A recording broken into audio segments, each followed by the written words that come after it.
ইব্রাহিম আলাইহিস সালাম একটা মাথার উপর হাত দিয়েছেন, একটা বুকের উপর হাত দেবেন। আল্লাহ তুমি তো জানো আল মালিক রে, 86 বছর মতান্তর 90 বছর বয়সে আমার সন্তানকে আমি পেয়েছি। কত মহব্বত করি, কত ভালোবাসি আল্লাহ মালিক গো। এই সন্তানকে আল্লাহ তুমি যদি কুরবানি করতে বলো তাহলে সন্তানকে আমি কুরবানি করবো, সমস্যা নাই। বারবার কলিজার উপরে হাত দিন ইব্রাহিম আলাইহিস সালাম তাফসীরে জালালাইনের মধ্যে জালালউদ্দিন সুয়ুতী জালালউদ্দিন মাহল্লি ওনার কিতাবের মধ্যে বর্ণনা করেন, বারবার কলিজাকে জিজ্ঞাসা, কলিজা রে, এই আমার কলিজা, আমার দেহ আমার, এই আমার কলিজা তুই বারবার বলে দে যে আমার কলিজার প্রতি বেশি মায়া না আমার সন্তানের প্রতি বেশি মায়া। জালালউদ্দিন সুয়ুতী জালালউদ্দিন মাহল্লি ওনার তাফসীরের মধ্যে তাফসীরে জালালাইনের মধ্যে লেখেন, দুনিয়ার মানুষ তোমরা শুনে নাও, ইব্রাহিম আলাইহিস সালাম যতবার তিনি জিজ্ঞাসা করছিলেন ততবার যেন ভিতর থেকে ডাক দিয়ে বলে দেয়, ইব্রাহিম তুমি তোমার কলিজাকে 1 নয় 2 নয় 7 টুকরা করতে পারবে, কিন্তু তোমার সন্তানকে তুমি জব করতে পারবে না। এর দ্বারা বোঝা যায় নিজের জীবনের চাইতে সন্তানের প্রতি মায়া অবশ্যই 1000 গুণে বেশি। চিৎকার দেখুন মারহাবা। ও মুমিন মুসলমান, সময় ফুরিয়ে আসছে, বিশাল বড় আলোচনা নিয়ে আসছি। আলোচনা করতে গেলে 3-4 ঘন্টা অন্তত দরকার। আমার সময় ঘনিয়ে আসছে। আমি আপনাদের সামনে বলছি যে কথাটা বলছি যে জাতির পিতা হইতে হলে তাকে বারবার তাকে পরীক্ষা দিতে হয়। কথা বলেন ঠিক না ঠিক? তাছাড়া যেমন জাতির পিতা হওয়া যায় না। ও মুমিন মুসলমান, সেই ব্রিটিশ খেদা আন্দোলনের কথা বলছিলাম। ব্রিটিশ খেদা আন্দোলনে যখন শত শত আলেমকে, হাজার আলেমদেরকে 1 নয় 2 নয় 14,000 আলেমকে যখন ফাঁসির, যখন গাছের সাথে ঝুলে লটকায় যখন ফাঁসি দিয়ে মারছিল, এমন সব আলেমদেরকে লটকায় রাখছিল যতক্ষণ পর্যন্ত তারা শুকায়া খড়ির মতো না হয়তো ওই গাছ থেকে তাদেরকে নামানো হতো না। চিৎকার দেখুন নাউজুবিল্লাহ। ওই জায়গার ভিতরে যেমন শত চেষ্টা করার পর আল্লামা দেলোয়ার হোসেন সাঈদী রহমাতুল্লাহ আলাইহিকে বারবার কিন্তু ফাঁসির কাজটা দিতে, ফাঁসি দিতে চেয়েছিল। কথা বলেন ঠিক না ঠিক? কিন্তু ফাঁসি দিতে পারে নাই। আজীবন মৃত্যু কারাদণ্ড তাকে দিয়ে জেলখানার মধ্যে তাকে রেখে দিয়ে শেষ পর্যন্ত একটা ডাক্তারের দ্বারা যে ছিল গণজাগরণ মঞ্চের একজন অন্যতম মুখপাত্র, ওই ডাক্তারকে বঙ্গবন্ধু মেডিকেলের মধ্যে ঢুকায় দিয়ে তামাম বিশ্বের মুফাসসির, বিশ্বনন্দিত মুফাসসিরে কোরআন আল্লামা সাঈদী রহমাতুল্লাহ আলাইহিকে জীবনের মনে তাকে শহীদ করে দেওয়া হলো। কথা বলেন ঠিক না ঠিক?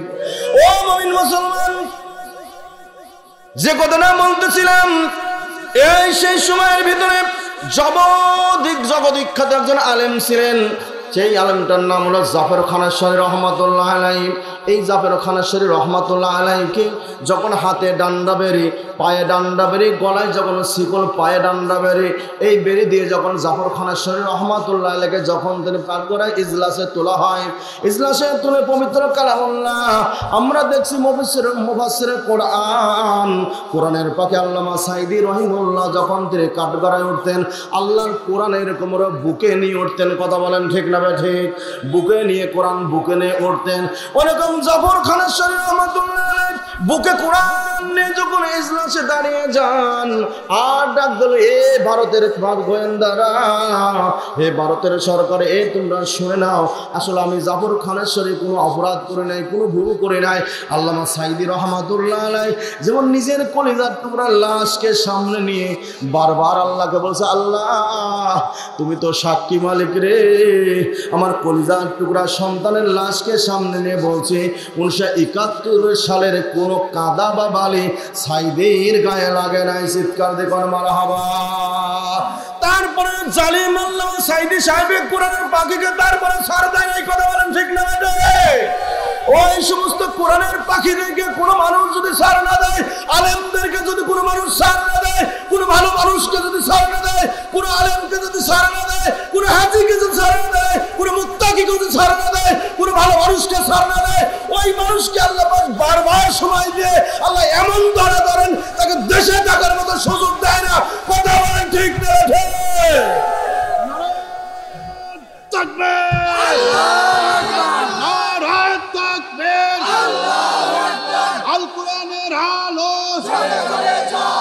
কোরআন আছে যেখানে, আমরা আছি সেখানে। ইসলামের শত্রুরা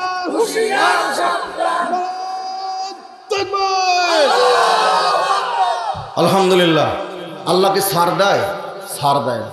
জাফর খানেশ্বরী রহমাতুল্লাহ আলাইহি বলেন, আমাকে যখন হাতে বেন্ডা বেরি নিয়ে যখন আমাকে এজলাসে তোলা হইল, আমার কোনো অপরাধ ছিল না, কোনো গুনাহ আমি অপরাধ করি নাই, কোনো ভুল করে নাই, তারপর আমার পায়ে ডান্ডা বেরি।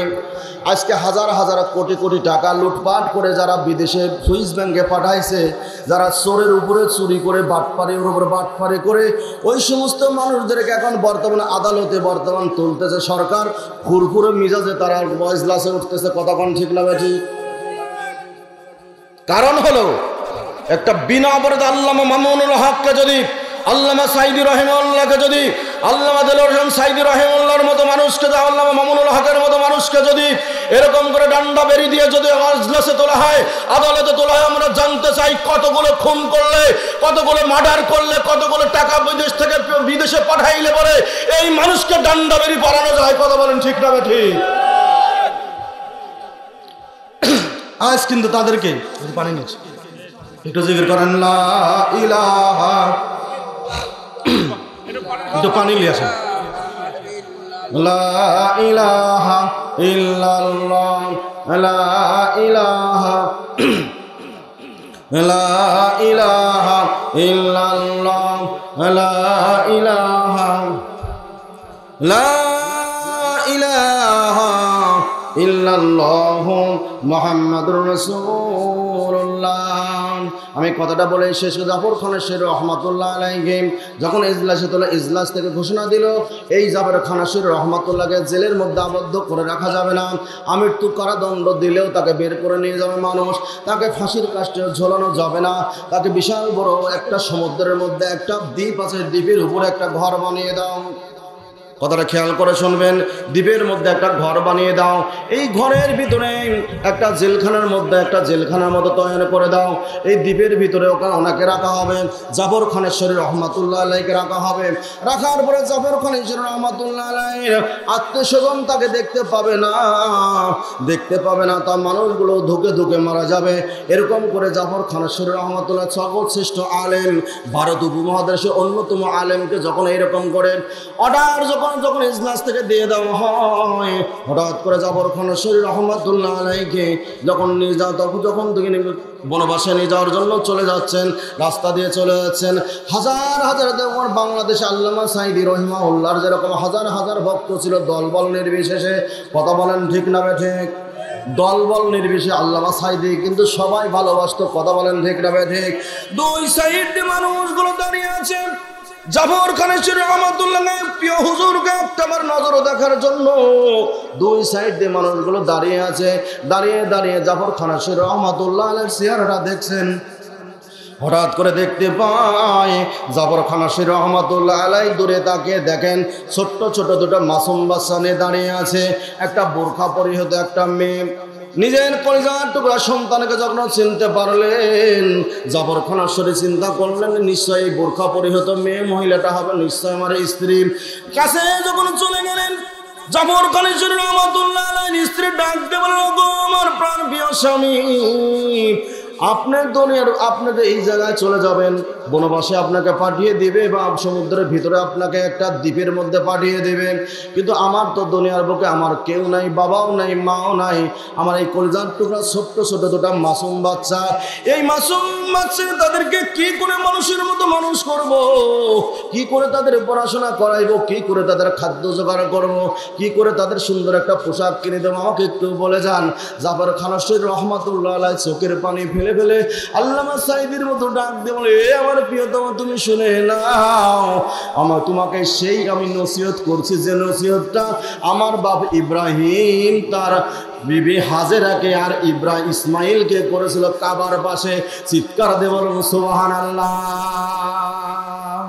এটা জোরে কোন সুবহানাল্লাহ। ও মুমিন মুসলমান মা বোনেরা, আপনাদেরকে বলছি মা, যারা আপনারা পর্দার অন্তরালে আপনারা ওয়াজ শুনছেন মা, ও মা আপনাদের চরিত্র মা ফাতেমার মতো হতে হবে মা। মা ফাতিমা রাদিয়াল্লাহু তাআলা আনহা হঠাৎ করে দেখতে পান তার ঘরটা সুন্দর করে সাজানো আছে, ঘরটা সুন্দর করে সাজানো, তার কাপড় হযরত আলী রাদিয়াল্লাহু তাআলা হাসান হুসাইনের কাপড়গুলো, তাম কাপড়গুলো সুন্দর করে বারোশ ডিটারজেন্ট পাউডার দিয়ে সুন্দর করে ধুয়ে তাম কাপড়গুলো ধুইছে যেন 6 মাস আর তার কাপড় ধুইতে না হয়। সুন্দর করে ঘরটা সুন্দর করে মুছছেন যেন 2-4 মাস যেন ঘরটা মুছতে না হয়। সুন্দর করে সুন্দর খাবার রান্না করছেন যেন 2-1 দিন আর খাবার রান্না করতে না হয়।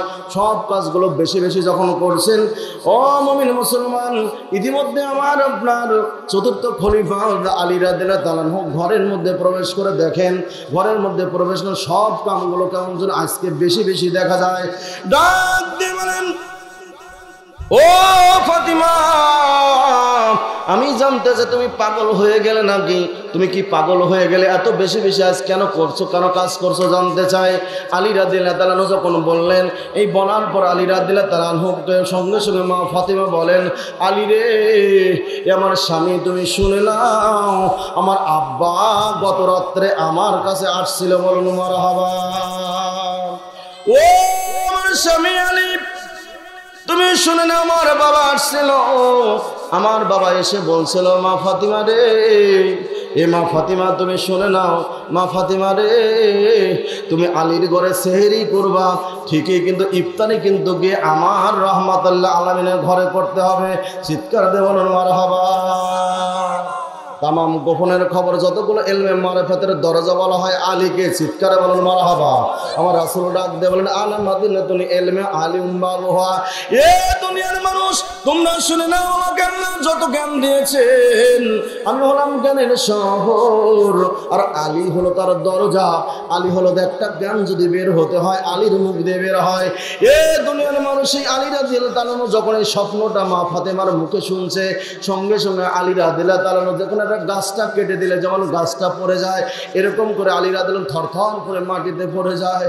পড়ে যাওয়ার পর দুজনে কান্না শুরু করে, মা ফাতিমা কান্দে, আলীও কান্দে। ডাক দিয়ে বলে, স্বামী রে,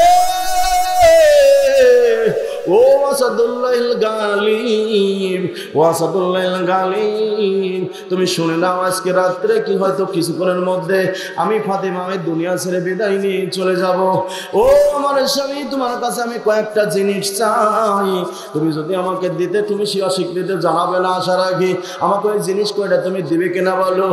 আলী রাদিয়াল্লাহু তাআলা কান্দে কান্দে বলে, বিবি রে, জীবনে তো কোনোদিন ভালো জিনিস আমার কাছে তুমি চাও নাই, জীবনে ভালো খাবার কোনোদিন চাও নাই, জীবনে একটা ভালো পোশাক তুমি আমার কাছে কোনোদিন চাও নাই। বিবি রে, আজ দুনিয়া ছেড়ে তুমি চলে যাও, আমাকে দিন বানায় তুমি চলে যাবা। ও বিবি, তুমি কি চাও আমি জানতে চাই। ডাক দেওয়া, বিবি রে, আমার হাসান হুসাইন জীবনে কোনোদিন, আমার হোসেন কোনোদিন আমার কাছে ছাড়া আমার হাসান কোনোদিন সয় নাই, আমার হোসাইন কোনোদিন আমার সাথে ছাড়া ঘুম পারে নাই। ও আমার স্বামী আলী, তোমাকে বলে দিলাম, আমি যখন দুনিয়া ছেড়ে চলে যাব, তুমি বিবাহ করবে। অবশ্যই আমি অনুমতি দিলাম, তুমি ইসলামে যদি বিবাহ করার অনুমতি আছে তুমি বিবাহ করবা, কিন্তু 7টা দিনের ভিতরে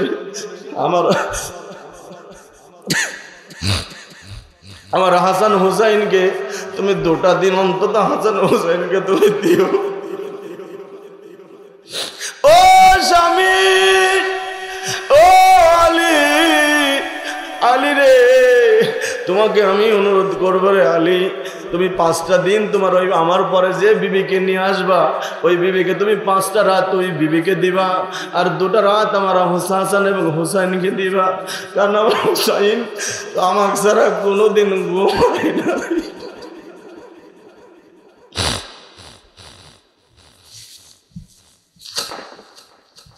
এ আলী, তোমাকে আমি অনুরোধ করবার একটা অনুরোধ, আলী রে, আমি ফাতিমা যতদিন বড় হয়েছি, বড় হবার পর যখন আমার পর্দা ফরজ হয়েছে, তারপর থেকে দুনিয়ার কোনো মানুষ আমার সবটা মুখটা আমার দেহটা কোনোদিন আমাকে দেখতে পায় নাই রে আলী। এ আলী, আমি যখন দুনিয়া ছেড়ে চলে যাব, তখন শুধুমাত্র আপনি নিজে জানাজা করবেন, আর আপনার 2টা সন্তানকে মৃত্যুদের কাতারে দান করে দিবেন, দ্বিতীয় কোনো মানুষকে আর আপনি ডাকবেন না। এ আলী, আর কবর খোঁড়ার জন্য আপনি তো আপনি তো পাগল হয়ে যাবেন, আমি ফাতিমা যখন দুনিয়া ছেড়ে চলে যাব আপনি তো পাগল হয়ে যাবেন, আপনাকে তো পাগল মতো হয়ে যাবে, আপনি কবর খুঁড়তে পারবেন না। এই জন্য আপনার নিকটতম একজন বন্ধুকে আপনি ডাক দেবেন, এই বন্ধুকে বলবেন জান্নাতুল বাকিতে যেন চলে যায়। যখন আমি চলে যাব জান্নাতুল বাকিতে পূর্ব কোণাতে চলে যাব। হাজী সাহেবরা দেখছেন পূর্ব কোণায় যখন চলে যাবে, আলীরে যখন আপনার বন্ধু চলে যাবে, কোদাল নিয়ে চলে যাবে, ওই পূর্ব কর্নারে একটা সবুজ বাতি টিপ টিপ করে জ্বলবে। আপনার বন্ধুকে বলবেন যেন আমার কবরটা ওই সবুজ বাতির নিচে যেন আপনার বন্ধু যেন আমার কবরটা খনন করে দেয়। চিৎকার দেখুন সুবহানাল্লাহ। ও মুমিন মুসলমান, যখন মা ফাতিমা দুনিয়া ছেড়ে চলে গেলেন, চলে যাওয়ার পর তিনজন মানুষ শুধুমাত্র আলী এবং ফাতিমারা জানাজা করলেন, দুই সন্তান এবং আলী রাদিয়াল্লাহু তাআলা আনহু। কিতাবের মধ্যে আছে মা ফাতিমা বললেন, এই আমার স্বামী, এই জন্য কোনো মানুষকে আপনি ডাকবেন না। যদি এলানো হয়ে যায় মা ফাতিমা দুনিয়া ছেড়ে চলে গেছে, তাম পৃথিবী থেকে তাম এলাকা থেকে আমার রাসূলের মেয়েকে জানাজা করার জন্য সব মানুষ এসে হাজির হয়ে যাবে। কথা বলেন ঠিক না বেঠি? সব মানুষ এসে হাজির হয়ে যাবে। আমার লাশটা, ও মা বোনেরা আপনার কানটা কারা শুনবেন মা, আমার লাশটা যখন আমার কবর আমার যখন খাটনির উপরে রাখবেন বা আমাকে কাঁধের উপরে যখন আমাকে নিয়ে যাবেন, ওই মানুষগুলো আমার লাশটা দেখবে যে রাসূলের মেয়ে এত বড় লম্বা ছিল, রাসূলের মেয়ে এরকম উঁচু ছিল, এরকম খাটো ছিল, এরকম মোটা ছিল, চিকন ছিল।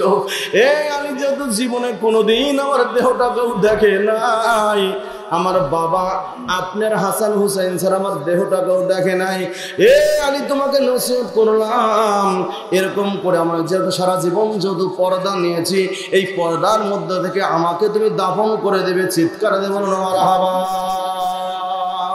এ দুনিয়ায় সবই পর, কবর যে তোর আসল ঘর, কেমনে শীতায় থাকবি পড়ে শুধুই মাটির বিছানা। চিন্তা করে দেখো না কবরে কি যাইবা না, যেই কবরে আল্লাহ ছাড়া বন্ধু কেহ পাইবা না, পরপারের ঠিকানা শুধু মাটির বিছানা। ও মুমিন মুসলমান, আর 2 মিনিট আপনাদের সামনে আমি সময় নেব। আবু যর গিফারী রাদিয়াল্লাহু তাআলা আনহু এমন একজন মানুষ ছিলেন, হঠাৎ করে একদিন আবু যর গিফারী রাদিয়াল্লাহু তাআলা আনহু রাস্তা দিয়ে যখন হেঁটে চলে যায়, এটা জিকির করেন লা ইলাহা ইল্লাল্লাহ, লা ইলাহা ইল্লাল্লাহ মুহাম্মাদুর রাসূলুল্লাহ। ও মুমিন মুসলমান, আবু যর গিফারী রাদিয়াল্লাহু তাআলা আনহু হঠাৎ করে একদিন রাস্তা দিয়ে তিনি চলে যাচ্ছেন, আর জিবরাইল আমিন ডাক দেবেন, রাসূলুল্লাহ হাবিবাল্লাহ, এই দেখেন আপনার আবু যর গিফারী, ওই দেখেন আপনার আবু যর গিফারী হেঁটে চলে যায়। চিৎকার দেখুন মারহাবা, আর একটু জোরে বলেন মারহাবা। আল্লাহ রাসূল ডাক দেবেন, জিবরাইল তুমি কি করে আবু যর গিফারীকে তুমি চেনো? বলে ইয়া রাসূলুল্লাহ, আবু যর গিফারী শুধুমাত্র আমি জিবরাইল চিনি না, আবু যর গিফারী রাদিয়াল্লাহু তাআলা আনহু আমার সঙ্গে আল্লাহ স্পেশাল বলে আবু যর গিফারীকে চেনে। চিৎকার দিয়ে বলেন মারহাবা। আল্লাহ রাসূল ডাক দেন, কেন রে জিবরাইল, কেন জানতে চাই? সঙ্গে সঙ্গে আল্লাহ রাসূলকে বলে, রাসূলুল্লাহ হাবিবাল্লাহ, আপনার আবু যর গিফারীর মধ্যে কয়েকটা স্পেশাল আমল আছে। চিৎকার দিয়ে বলেন মারহাবা, আর তো জোরে বলেন মারহাবা। কিছু স্পেশাল আমল আছে, আমলগুলো করানোর কারণে আবু যর গিফারী রাদিয়াল্লাহু তাআলা আনহুকে আমার আল্লাহ স্পেশাল ভাবে চেনে। চিৎকার দিয়ে বলেন সুবহানাল্লাহ। আমলগুলো কি শুনবেন? শোনার দরকার আছে? খুব সহজ আমল। এই আমলগুলো যদি আমরাও করি, আমার আল্লাহ আমাদেরকে মুত্তাকি হিসাবে স্পেশালভাবে আল্লাহ আমাদেরকে চিনবেন। চিৎকার দেখুন সুবহানাল্লাহ। এই আমলগুলো আমি বলবো, কিন্তু একটু পর, বোঝেন নাই? বুঝতেছেন তো? একটু পর বলবো। সেই আবু যর গিফারী রাদিয়াল্লাহু তাআলা আনহুকে আলী রাদিয়াল্লাহু তাআলা তাকে কবর খোঁড়ার জন্য, আর ফাতিমা রাদিয়াল্লাহু তাআলা আনহু কবর খোঁড়ার জন্য, রাদিয়াল্লাহু তাআলা আনহার কবর খোঁড়ার জন্য সিলেক্ট করেছিলেন সেই আবু যর গিফারীকে। সেই আবু যর গিফারী যা কবর খুঁড়তেছেন, খোঁড়া শেষ, প্রিয় মা বোনেরা, আবু যর গিফারি রাদিয়াল্লাহু তাআলা আনহু কান্দে আর জিজ্ঞাসা করে, এই কবর, আপনারা জানেন কাহিনীটা, এই কবর তোর মধ্যে যাকে আজ রেখে যাবো আর সে আর কেউ নয়, জগৎ জননী মা ফাতিমা রাদিয়াল্লাহু তাআলা, যাকে জান্নাতের সর্দারি হিসেবে আমার রাসূল মুখ দিয়ে বলেছেন, চিৎকার দেখেন সুবহানাল্লাহ। খবরদার বেয়াদবি করবি না, এই কবর তোর মধ্যে যাকে রেখে যাব, এ কবর খবরদার খবরদার কয় ফাতেমার সাথে বেয়াদবি করবি না। কবর কোনো জবাব দেয় না, আবার ডাক দেবেন, কবর রে এই কবর তোর মধ্যে আজ আমি যাকে রেখে যাব উনি আর কেউ নয়, আসাদুল্লাহ গালিব হযরত আলী রাদিয়াল্লাহু তাআলা স্ত্রীকে আমি রেখে যাব, খবরদার বেয়াদবি করবি না। এই কবর তোর মধ্যে যাকে রেখে যাব কবর রে সে আর কেউ নয়, আর কেউ নয়, ছিল জান্নাতের সর্দার হাসান হুসাইনের মা, খবরদার তুই বেয়াদবি করবি না। কবর কোনো জবাব দেয় না, আবার ডাক দিবেন, কবর তোর মধ্যে যাকে রেখে যাব এ কবর উনি আর কেউ নয়, উনি হলেন রহমাতুল আলামিন, সাইয়্যিদুল মুরসালিন, দোজাহানের বাদশা, নবী কুল শিরোমণি আমার রাসূলের একমাত্র মেয়ে। চিৎকার দিয়ে বলুন মারহাবা, এটা জিকির করেন লা ইলাহা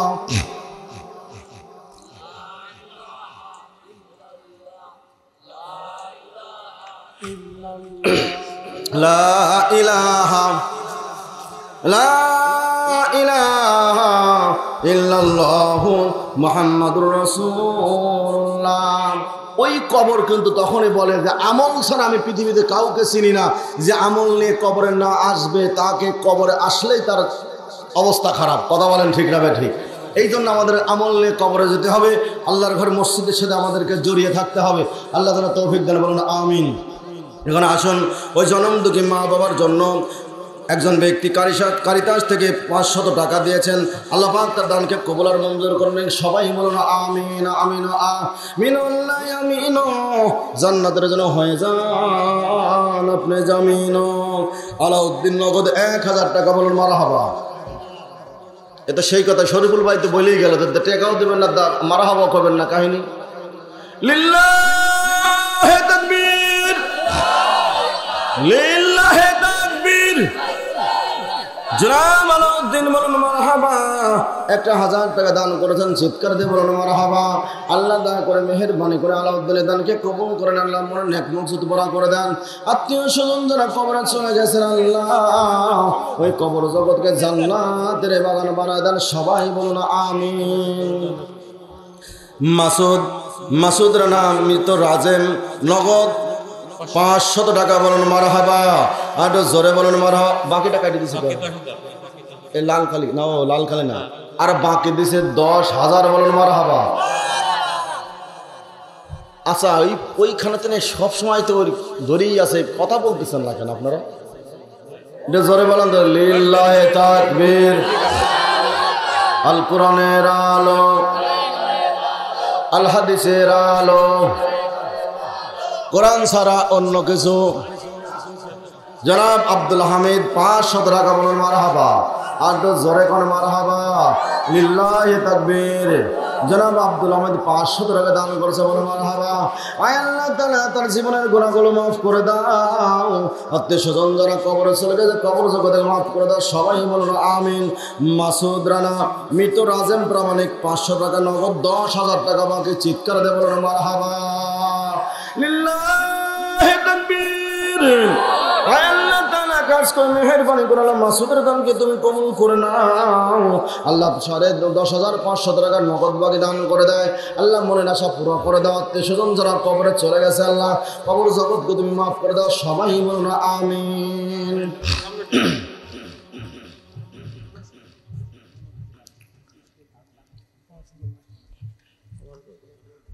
কিরা দিল? ফজলু মোল্লা। আল্লাহর ঘর মসজিদের জন্য 5,000 টাকা নগদ, বলুন মারহাবা। আর জোরে কোন মারহাবা। লিল্লাহে তাকবীর লিল্লাহে তাকবীর। ছেলে তো চাকরি করে মনে হয় না, একটা চাকরি করে, একটা বাইরে থাকে। আপনি মসজিদ হওয়ার সময় 5 বস্তা সিমেন্ট দিয়ে দিন, 5 বস্তা। আলহামদুলিল্লাহ লেখেন, 5 বস্তা সিমেন্ট লেখেন, লিখে নেন। যেহেতু আল্লাহ পাক তার কলিজার টুকরা সন্তান একটা বিদেশে আছে, কোথায়? সিঙ্গাপুর না? সিঙ্গাপুরও তো 2 দিনের কামাই না। প্রজেক্টর যে মা বোনেরা আছেন আপনাদের জন্য কিন্তু আমি ওয়াজ করছি, করি নাই? বিধায় আপনারা যদি আজ বেশি বেশি দান না দেন আপনাদের ওয়াজ বন্ধ থাকবে এরপরের থেকে। এই জন্য মা বোনেরা আপনারা তাড়াতাড়ি আপনাদের বেশি বেশি দান করে দেন, আপনাদের জন্য খাস করে দোয়া করব। আর আপনি জানেন তো যে মানুষ মারা যাক না কারণ অন্তত জুমার দিন আমাদের সাথে গোরস্থানে আমাদের দেখা হয়। কথা বলেন ঠিক না ভাই? ঠিক। এই পাটচাটার মানুষ বিশেষ করে আপনারা ঝাঁক ধরে চলে যান, অত্যন্ত মহব্বতের মানুষ। এই জন্য আপনারা বেশি বেশি দান করবেন, কারণ যদি আল্লাহ পাক যতদিন হায়াতে বাঁচিয়ে রাখে, নিয়ত করছি জুমার দিন যাব, আল্লাহ যদি বাঁচায় রাখে আপনারা যাবেন আমাদের সাথে এই মসজিদ থেকে ওই মসজিদ থেকে আপনারা গিয়ে অন্তত একটু দোয়া করে আসবেন, আল্লাহ তাআলা কবুল করে, বলুন আমিন। জনাব ফজলুল হক কলিজার টুকরা সন্তান, একটা চাকরি করেন, একটা বাহিরে আছেন সিঙ্গাপুর জমিনে, বিদেশে আছেন। উনি 5,000 টাকা নগদ 5 বস্তা সিমেন্ট, বলুন মারহাবা। আরো জোরে করে মারহাবা। লিল্লাহি তাকবীর। জনাব ফজলুল মোল্লা বলুন মারহাবা। 5,000 টাকা 5 বস্তা সিমেন্ট, বলুন মারহাবা। সাহেরা খাতুন স্বামীর জন্য, জি, উনি 400 টাকা দান করছেন, বলুন মারহাবা। লিল্লাহি তাকবীর। আল্লাহ পাক তার মনের নেক মকসুদকে আল্লাহ যেন কবুল করে, বলুন আমিন। আত্মীয় স্বজন যারা কবরে ছিল, কবর জগৎকে আল্লাহ যেন মাফ করে দেন, বলুন আমিন। মনি ওষুধের দোকান মনিনুল ইসলাম, এদের পাশে ভেটেনারি দোকান, এই মনিনুল ইসলাম উনি দিয়েছেন 1000 টাকা, বলুন মারহাবা। আর জোরে করে মারহাবা। লিল্লাহি তাকবীর। জনাব মনিনুল ইসলাম বলুন মারহাবা। 1000 টাকা, বলুন মারহাবা। লিল্লাহি তাকবীর। তাম দানবীর বলুন মারহাবা। আর জোরে বলুন মারহাবা। সাহেব আলী আমার ভাইজান কালু, মরহুম কালু প্রামাণিকের কলিজার টুকরা সন্তান সাহেব আলী, উনি দিয়েছেন 2000 টাকা মসজিদের জন্য, বলুন মারহাবা। আর জোরে বলুন মারহাবা।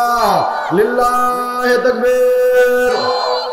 দানবীর দানবীর। লিল্লাহি তাকবীর। তানারে ভাইস্তি হৃদয়, উনি দিয়েছে 2000 টাকা, বলুন মারহাবা। আল্লাহ পাক তার হৃদয়টা যেন মসজিদের সাথে আল্লাহ পাক লাগায় দেয়, বলুন আমিন। নাম ও হৃদয়টা যেন মসজিদের সাথে লেগে যায়, চিৎকার দেখুন আমিন। আব্দুর রহিম কারিকর, উনি দিয়েছেন 2500 টাকা, চিৎকার দেখুন মারহাবা। উনি কি আছেন নাকি এখানে? ওই আব্দুর রহিম, আপনি কম দিছেন কে? কবে দিবেন? কি দিবেন? কয় বস্তা? কয় বস্তা? একটা নাম কোন? আমরা মাইকে ঘোষণা দেবো, কোন ভাই কোন? আমরা এই মসজিদে যাতে কাজ হয়, এই মসজিদে দিলে পরে এই যে মসজিদে তামাম পৃথিবীর সমস্ত ধন সম্পদে টাকা করি অর্থ বিত্ত যা কিছু আছে সব কিছু কার? আমরা দুনিয়ার বুকে আসছি বাগিদার বরগাদার। গতকালকে আমি রোহনের সাথে ছিলাম সাথিয়া উপজেলায়, দান করছে ওনারা। আমি বলছি আমরা আসছি বরগাদার হিসাবে। কথা বলেন ঠিক না? ঠিক। যদি দুনিয়া থেকে চলে যায় সব ফেলে রেখে আমাদের কবরে যেতে হবে, আর দান করার সুযোগ আছে? কোনো সুযোগ থাকবে আর? বিধায় এই জন্য বরগাদার যেহেতু আসি, বরগাদার কিছু বেশি লিখ, সমস্যা নাই। এই জন্য আপনি বলেন কয় বস্তা? 10 বস্তা বেড়াতে বলে আপনি হাজার দিয়ে দেবেন। আমরা 10 বস্তা আমাদের দাবি, আল্লাহ তাআলা কবুল করে, বলুন আমিন। আপনি বলবেন যে 10 বস্তা হুজুর ঘোষণা দিছে, তারপরে 2-4 বস্তা খুশি যায় বুঝলেন নাই? 10 বস্তা অন্তত আমরা ধরে নিলাম। ওর নাম লিখে নেন, ওর নাম আরো তো বাড়তেও পারে, তাই না? মসজিদে যদি কাজ শুরু হয়ে যায়, এই মসজিদের কাজকে এই পাটচাটার কাছে ঠেকে থাকবে? এই ঠেকে থাকবে? এই পাটচাটার অনেকগুলো মরদ আছে আমি জানি, যাদের দ্বারা এই মসজিদ ঠেকবে না ইনশাআল্লাহ।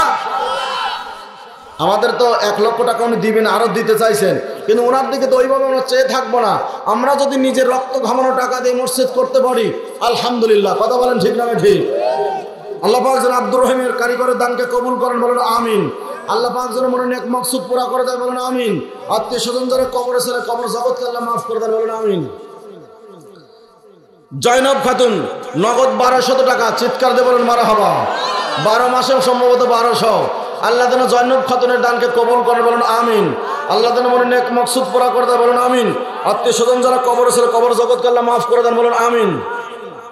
খোদাবক্স নগদ 500 টাকা, বাকি 1 বস্তা সিমেন্ট আল্লাহ যেন আমার মুরব্বীর দানকে কবুল করে নেয়, বলুন আমিন।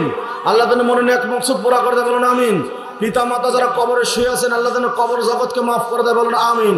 আমরা একবারে দোয়া করব, কারণ বারবার যদি করি অনেক সময় লাগবে, কিছু মনে নিয়েন না আপনারা।